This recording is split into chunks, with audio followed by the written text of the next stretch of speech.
Hi, I'm Beverly Payne and this is Payne and Simple Makes. So in my last tutorial, my last video, I showed you how to make a basic stretch bracelet using 2 or 3 beads and some elastic cording. So today what I want to do is to show you how to make a similar bracelet, but instead of doing the stretch cording, the elastic cording, we're going to actually put a clasp on it. And these techniques will actually serve you well for lots of bracelets that you might make in the future, as well as necklaces if we get into that. So this tutorial is going to show you how to put together something similar to this. With this bracelet, I have used 2 different types of beads. I've used these squarish silver beads with some silver spacers, and this clasp is just a basic hook clasp, as you can see here. And this technique though works if you want to do a lobster claw clasp, which is what I have done in the second example here. And what's kind of neat about these 2 projects is that they help me to use up some of my leftover beads. So I had lots of these square silver beads that I was able to use in this second project, and also from my first project, my last tutorial where I did the stretch type, there were some silver spacer beads that I was also able to use to make this third example. So this is a good way to help you bust your stash if you've got a bunch of beads. And it's also a way to show you some different design elements, as well as just some of the basic techniques for how to put together a bracelet with a clasp on it instead of just a stretch bracelet. So I hope you enjoy this tutorial. Let me know, share any of your creations on the Payne and Simple Makes Facebook page. I would love to see what you make, and let's get to it. You'll need a few more materials for this project than you did for the last project where you were just making a stretch bracelet. You're going to need some beading wire, some stringing wire, and don't worry, I'll link to everything below, or you can find links on the accompanying blog post that I'll write. But you will need some of the wire, and so you're going to need wire cutters to cut that wire. You don't want to use scissors. It'll ruin your scissors very quickly. So you want to get some wire cutters, and you'll need your beads. I'm just using 2 beads for this bracelet. I'm using those square silver beads and then a silver spacer. But you also need what's called a crimp bead or a crimp tube, and I'm using a crimp tube, and that's what I'm threading onto my bead wire right now. So you'll want to make sure that the size of the bead tube matches the size of your beading wire, and you can find out what size of bead tube that you need, or crimp tube. I'm sorry, I keep saying the wrong word. Crimp tube or crimp bead on the spool of wire. It'll let you know that. You're also going to need to have a clasp, and you can see that I'm going to use a hook clasp on this bracelet, but the technique is the same for a lobster claw clasp or just about any type of clasp. So whatever works for you. I'm also using a wire guardian. Now this is optional, but if you think you may wear this piece a lot or keep it for a long time, you may want to do the wire guardian. It'll just protect your wire a little bit and keep it from breaking. So basically what I'm doing here is that I took the wire and I've threaded on a crimp tube, and then I put the wire around the wire guardian, and you go up one side of the wire guardian and down the other side of the wire guardian, and then back through the crimp tube. But before you do that, you need to put one end of your clasp. It can be the hook end or the round end, whichever one you choose. It doesn't matter, because you're going to do the opposite at the end.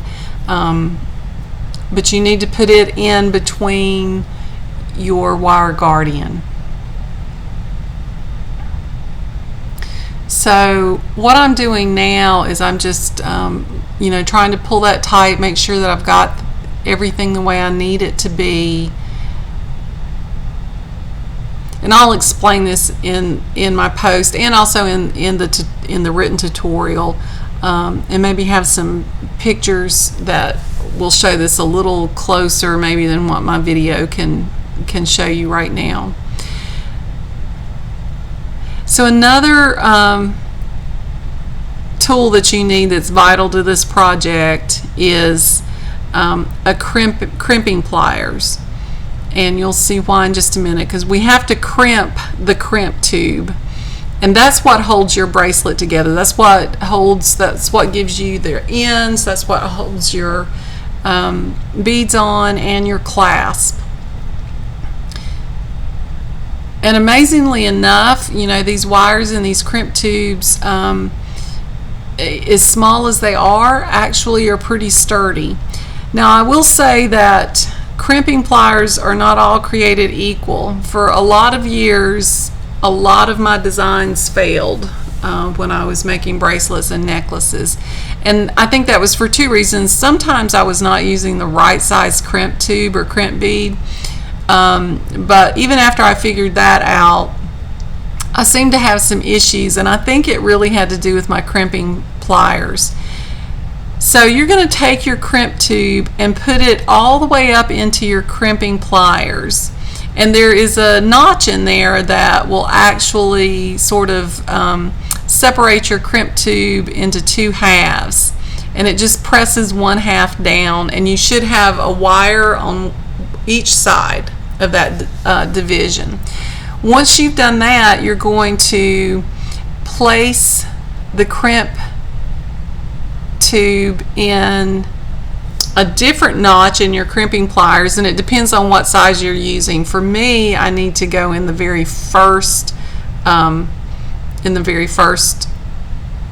notch, and what that does is fold that crimp tube over. And once you do that, once you've crimped it and then folded it, you've got a pretty secure end there.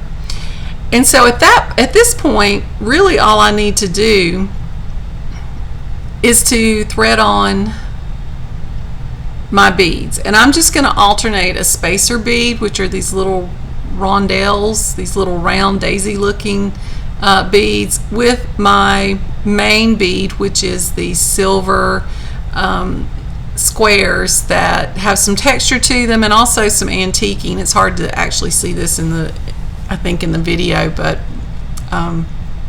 they're kind of neat. And I think these are probably bead landing beads. Again, I probably can't find the exact bead because I've had these in my stash for a long time, but I will put links to at least something similar. So you want to just alternate your beads. Now, if you're using more than two beads, then you'll have to have some kind of design. You may still alternate 1 2 3 1 2 3 1 2 3, that kind of thing, or not. You may choose to do something else. I know that I need a bracelet that's about 7 inches, maybe a little more with the clasp. And so on my bead board, which I think is really important if you're going to do much beading, it's important to have a bead board. But on my bead board, I can string and make sure that I get the right length. So once you're done with your stringing, it's time to finish off your bracelet. And we're basically going to repeat the same process that we did at the very beginning. And I will be honest, this takes a little bit of time. It can be awkward, especially trying to get in there in a tight space with your pliers and do everything that you need to do to get a good firm crimp. But once you have added all your beads onto your wire, you're going to put your crimp tube on. If you're using a wire guardian, you can put that on. Make sure that you put the other end of your clasp. I put it inside that wire guardian. That's one option. Another option is to use a jump ring, but we'll have to talk about that in another video. So once you get the clasp added, you want to go through the other side of your wire guardian, and then you'll want to go back through your crimp tube or crimp bead. And it's, again, you're kind of at the end, you're working with less wire. It takes a little bit more finesse here on the end for me, but I think this is one of these things that where practice makes perfect. And it's been a while since I've done this, because honestly I don't think I've made a bracelet in a year until I started with that stretch bracelet. So this is the second one I've made, but you just want to pull that wire so that you can get all those findings tight against your string of beads, and that's a tough thing sometimes to do.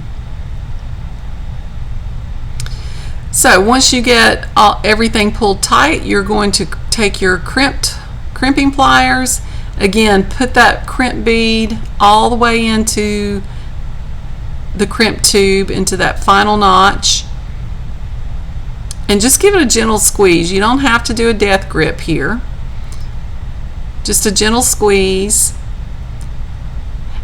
and that should separate the two wires into the two halves of your crimp tube.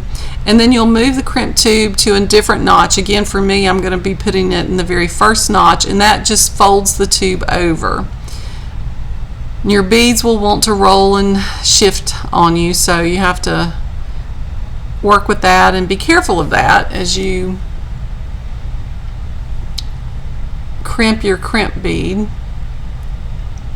And take your time. I mean, it is a little bit time consuming, but take your time. Make sure that you get a good solid crimp in that tube or in that bead, because this is what's going to hold your project together. And when I take a look at mine, it looked like it didn't really fold, so I'm going to try that again. The beads that are next to it can sometimes get in the way, and you do want to be careful of that. If you're using glass beads, you could easily break a glass bead with those crimping pliers, so be careful with that. And so I'm just going to take the end of this wire and I'm going to thread it back through these beads, and I'm just going to tuck it in,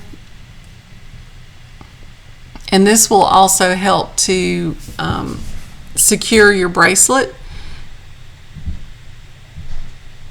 And it also helps to make sure that you you don't have ends that are poking into your skin or snagging on a sweater. Now I'm trimming mine off because this is way too much to thread back through a bead, and I'm going to use my bent nose pliers here to help guide the end into those beads. This can also take a little bit of time. It's one of those things that that becomes quicker as you practice it.